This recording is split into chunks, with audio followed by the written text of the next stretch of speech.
up, everybody? Welcome to chapter 2 of T's Kitchen Chronicles. Introduce myself. It's your boy T. And you know, the last one that we did, the first one, which was entitled "What Is Wrong with I Love You," quote unquote. Thank you for everyone who sent me the feedback on that podcast, and so the positive feedback that came back from that. I am glad that so many people found it relative and that they wanted to see more from me, in a sense. I'm hoping that in the near future we'll be having sort of some live sort of podcast with myself, so we can have more people involved. I can take questions and we can talk and sort of open the forum up a little bit more. But obviously that is for time to see, and then hopefully as this carries on. So I appreciate so much the love and support you guys are giving me, and hopefully that just carries on. Today, you know, it's Sunday night. I'm here. I'm just in my kitchen once again, and there's been a lot of things I've been going through. I've been thinking about why am I going to talk about my second one? What is really how can I expand more, or even, you know, top what I started with, you know? And so, what is wrong with I Love You? Why is, you know, the love that we have, and the challenges that I had, and the challenges that probably a lot of us have as a community, and in our communities in the term love. So I think my one thing I really wanted to touch on was, you know, to continue on to that, and you know, now that, you know, I've grown up and I understand and I know love, and probably part of the reason why I'm doing this is because I didn't know the love. I didn't understand what it was. I knew the love, the lust, and now that I know it, that I've been seeing it, it's right for me, and I feel it's right for me, in my opinion, to share with everyone that I know and anyone who wants to hear. And one thing that I didn't get, and I think I'm not at this point in time, you know, not able to do, but I feel that I'm doing, which is part of all of this podcast, is feeding my experience, feeding my wisdom, because my wisdom is different to the next person. My wisdom is different to your wisdom. However, it doesn't make it any less relevant, and it's that passing on. No, I don't. You know, if you can relate, please comment, let me know. But when I was a young man, when we landed in the UK, this was back into late 2004, so let's talk 2005. I was 17 years old, or 18, young man, and the only people I knew to get any information about being a man, not grown up, to being just a young man, and about going forward with my life was just my parents, you know. In the tight-knit community that we have, even within families, there was always that sense that you can't share what you're doing, you can't share who you are, you can't share your movements, because I don't know, I believe there was just that fear that someone's going to steal your idea, you know, or steal what you're doing, and they'll do better than you. So we can't talk about it, we can't share our failures and experiences, because, you know, either I'll be mocked, or someone would talk about me, I'll be the talk of the community, whatever. That sort of, you know, I know the keeping up appearances syndrome, in my sense, you know, the bucket lady thing. We had to just keep that going so much that it also was a massive factor in me not understanding what was going to come next. And what was going to come next was those temptations that came in, that search for love, which was really the search for lust, that confusion between actually finding what I thought was love, and then finding lust, and then having heartbreak from lust, and then making stupid decisions going forward. No one actually, I'm being honest, from the guys who I would call my oldest, the guys who I was like looking up to, who I thought those guys are cool. I can see them now. They're here. They've been here a bit longer than I have. They seem, you know, you see them. You're out, you know, pub, club, whatever. That's where, at that sort of age, 18, 19, you know, 20 years old, at that sort of age, when you come here, especially for me and the people around me, all that sort, that was the epitome of how someone made it. They will turn up, they'll buy. They can, you know, whoop out from their wallet, pay as much as they want, as it seemed, and they can get drunk, they can enjoy themselves, they can have a good time. But one thing that beyond that, only a couple of people took their time to try and to show me, not tell me, because I think telling is, you're at a rebellious stage, and I think we're going to touch on that on the next one. But to sort of show you that, listen, there's a pathway that will come, and this is my experience, this is my wisdom, and I want you to be able to see what could happen so that you don't make the same mistakes that I did, or when you do start seeing yourself making those mistakes, you know how to maneuver your way out of it. I never got that.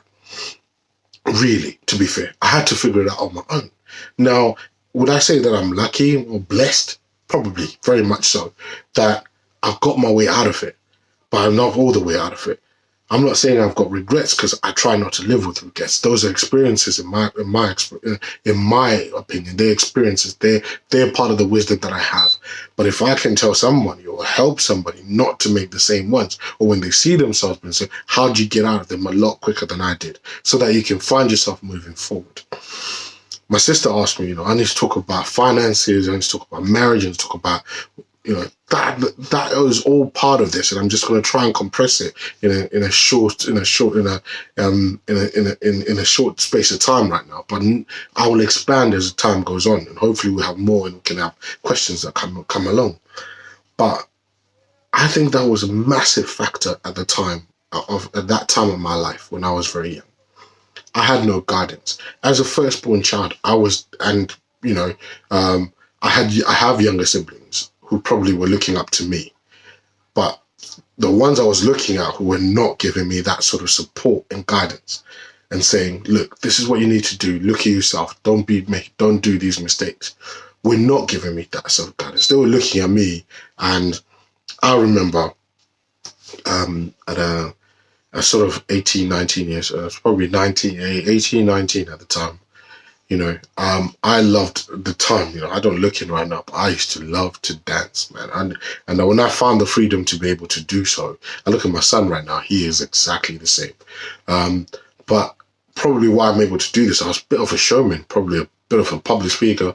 I'd love to do it, and I'll be sweating buckets, and people will be looking. I mean, I'll be at a birthday party function and so forth, and I'll be the first, as Will Smith said it, first one on the floor, last one to leave, the dance floor. And I remember my mum coming to me going, all I ever hear is just about you dancing. Oh, you're always out in these clubs, you're dancing, you do nothing with your life. And I'm not saying there's anything wrong with that. That was my passion. But did someone actually then say to me at that point in time, look, yes, this is a good thing. You enjoy yourself, you have it, but you have to enjoy yourself, and also you have to then focus on what life is going to be going forward. One thing that I see in many other communities where they tell each other at a much younger age that yes, you can enjoy yourself, but you need to focus and understand where your goal is going to be. The goal is always to be, many people say, I just want to be successful. I want to be able to sustain, have a family, have a house, or what have you. But that's your goal. The means to the goal changes over time. Careers change, mindsets change. Many things happen. Experiences make a difference.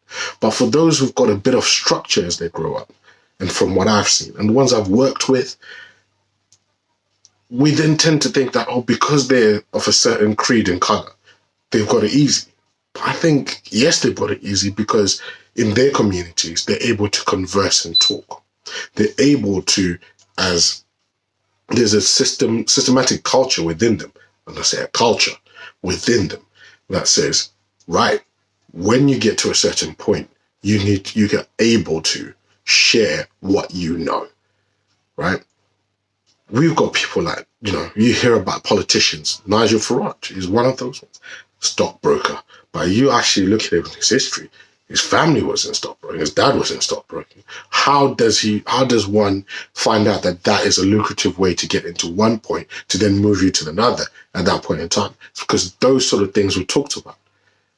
I don't remember at any point I'm sorry, my mom and dad, but I never got that sit down and go, listen, son, this is how things go. When you have a household, you've got X, Y, and Z bills to pay. These need to happen. I had to figure them out when I moved out. And it was sort of like, boom, culture shock. What the hell is all of this? You know, I remember the first time I got council tax, I was like, what the is that? And when I realized, okay, that's what I'm not stupid and intelligent. Well, okay, that's what this, that, and that is. But even my friends who knew it from before, they didn't come over and say, yo, man, you know, after we go and do our 10 to 2 shift, or our 6 to 2 shift, or 2 to 10 shift, and you've done your week's work and that money comes in, and, you know, my parents are saying, no, give me this much money for the household, or when you then leave the household, you need to budget for X, Y, and Z. No one ever gave me that, you know, and that's sort of the basis of what I'm trying to say right now, because from my peers or the people I look up to, parents, you probably want to impress, not impress, you want to surpass, you want to show them that you can, but as always, they're always going to be parents. The way they talk to you is what you remember is they talk to you at 4, 5, 6 years old. There's always that rebellious nature, especially at that sort of late stage in your life. But when your peers are coming and telling you, especially maybe at 16, 17 years old, probably a little bit younger, but they're looking at you and going, whoa, how are you doing that? I don't see what's wrong with saying, yo, it's not easy, but it's doable. And what you have to do is be able to understand. But on top of this lifestyle that you see of me doing, I also have to focus on X, Y, and Z. People see me and I go out and I have a very good time. But that's after I understand that I secured, in the words of DJ Khaled, secured the bag for me and my family. That my kids are not wanting for anything that I believe that they need. That the roof on their head, over their heads, you know, everything's paid out. You know, I don't want to hear that the water's been shut off, bailiffs on my door, or you know, the electric's not there. But you know, you see me turned up with a bottle of whatever. That sort of, you know, priorities for me at that point in time was more of find me with a bottle of whatever. That makes me cool. Yes, because the catalyst was I want to get lust. I'm looking for somebody to look at me and go, wow, yeah, look at him, he's balling, he's got money. But actually, what was really balling? We need to be able to educate ourselves, especially the ones who are younger than us. I'm 33 years old, and I'm appealing to, you know, to everybody probably in my age group or slightly younger, who we are looking at guys who are at that age, 18, 19, 20, 21, looking at us, who are still probably at university, who still have not grasped that full concept. You know, when you talk about rent at university, in some cases, it's bills included, all bills included, just paying one payment. That's all you know. It's like a phone bill. You know it's got unlimited data. You know it's got unlimited calls. But I remember a time when you had to pay for, you had to pay for your calls, then you had to pay for your text. And then if you want to send a picture, you had to pay extra for that. You know, they probably don't know this stuff because it wasn't of their generation. But today, we just, you know, it seems that we're sort of falling in the same trap, that we're not sharing our trials and tribulations. We're not sharing our wins and falls. Because when we do, I believe that when we do that, we can be a lot stronger and we can come together as communities, especially in my community.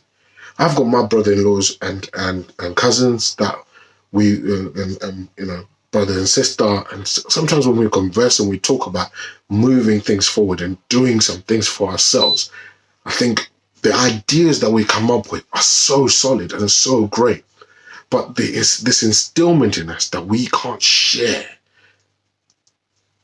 It's bred so deep that we forget that we can just move forward with it. One great idea was in just one person. This is why, you know, they're big investors. Will you come and tell them your idea, and they'll say, I'll invest in you. All you got is what's in your brain. But they come, I'll invest in you so that we can make that idea and a reality and a success. But we don't need to wait for those. We can do it within ourselves because we've got successful people within ourselves. It doesn't have to be me saying it. It doesn't have to be someone of your age group. But it could be someone, it could be a genius who's 17 years old, little genius come up with something. But we need to be able to hear that. Now, I don't know what kind of forum we can give, but within the circles that we have, I think we have the power to be able to do that. The ones who are older than me, the guys who've got more experience than me, we need to be able to share your trials and stories and look at me and say, look, what are you doing wrong? There are people I know who are in property development, property management, but still not into real estate in their own right. Why haven't we got there? Because you've got the knowledge of what needs to happen in there. But have you reached out to the rest of your community and say, look, we can jump into this one? Because I know of other communities that would say, right, there's that person who's got that. We will entrust them to give us that knowledge because that's what they are. That is their part. That is what's called a partnership. But we're so willing to let go of our wisdom and knowledge to people who don't know us, people who don't, which is great in one sense, but we forget our own in many cases. For me, I was forgotten. And for a while, I was just walking and doing nothing. And certain people came into my life that then, took my ambition, what was raw within me, and was able to mold that and support that going forward. But the reality is, I look back at it and I go, if I had had that 2 or 3 years prior, the potentials were endless. And that's me looking at reflecting on my own. I don't regret it. I'm just saying that's a reflection.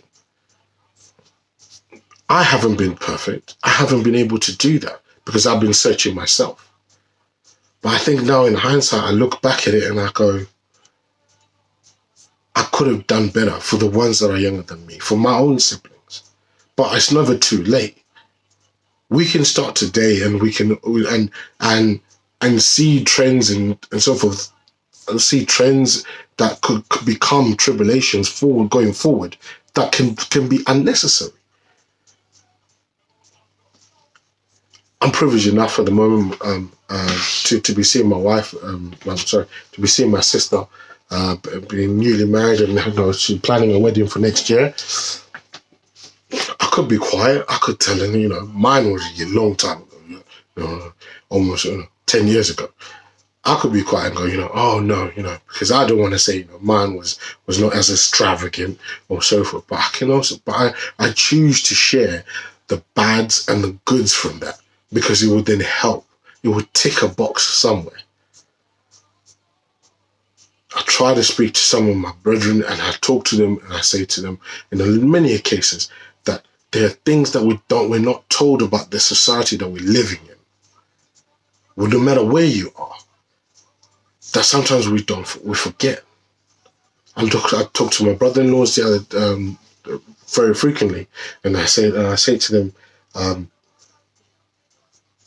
yes, you've got your communities and some of the, because they're not Zimbabwean like I am, but they say, yes, you've got your communities.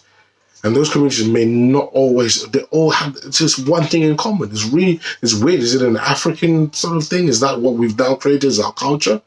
As my friend Maxim Shambi always says, is that our colonizer mentality?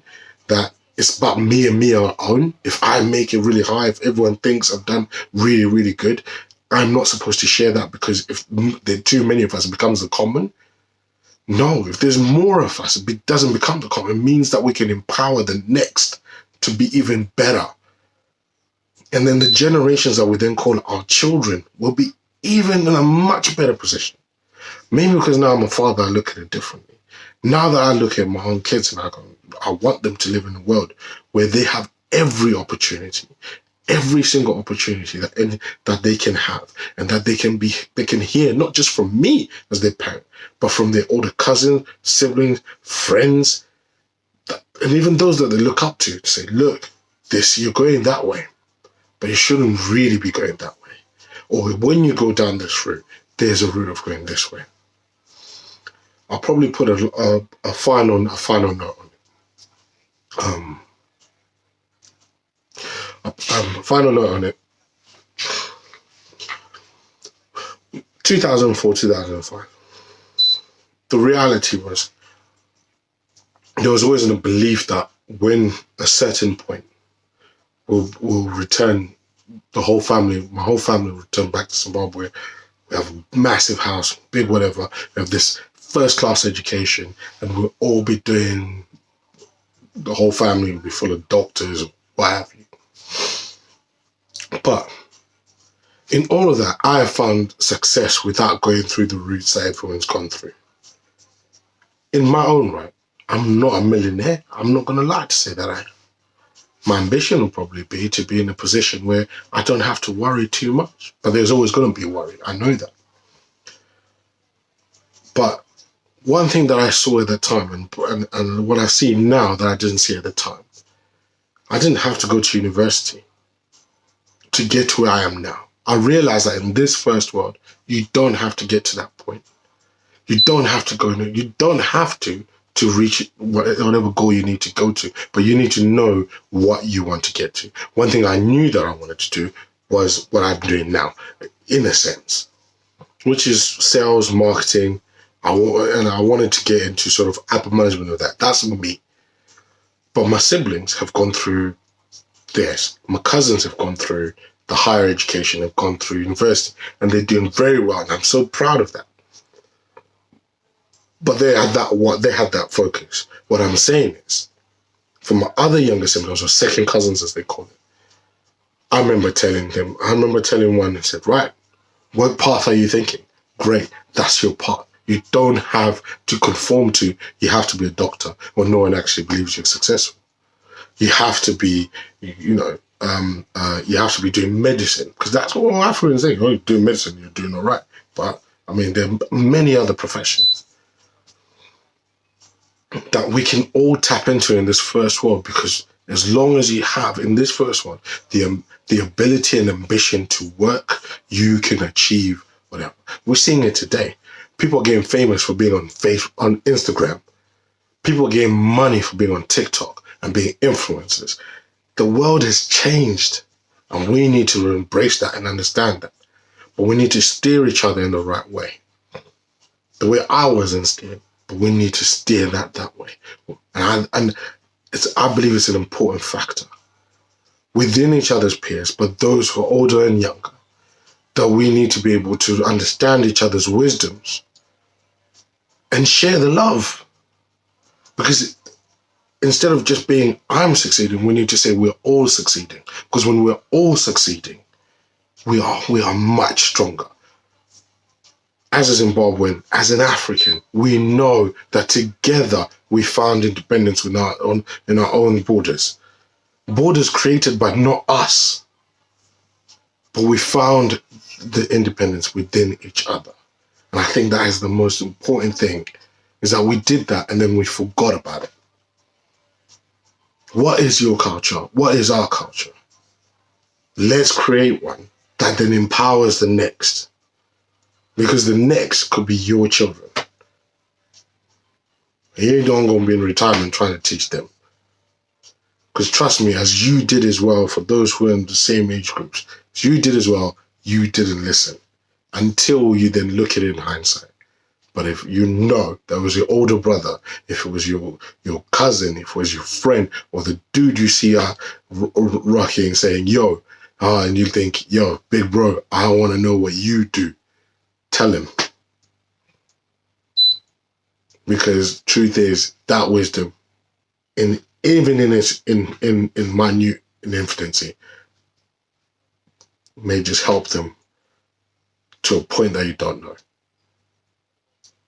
Thank you very much. Sorry, I would love to ramble on a lot more, but I'll leave it there for next week. But thank you so much for listening to my Kitchen Chronicles. We'll see you on the next episode. It won't be next week. It will be probably in a couple of days' time. But have a good week. And for those, please remember, like, subscribe, share, but definitely subscribe so that soon enough we can have enough subscribers, enough people that we can have a full dialogue together, and we can really discuss these issues, and we can be helpful with each other and become one community. Let's create the next culture within ourselves. Peace out. Much love. Big T in the house.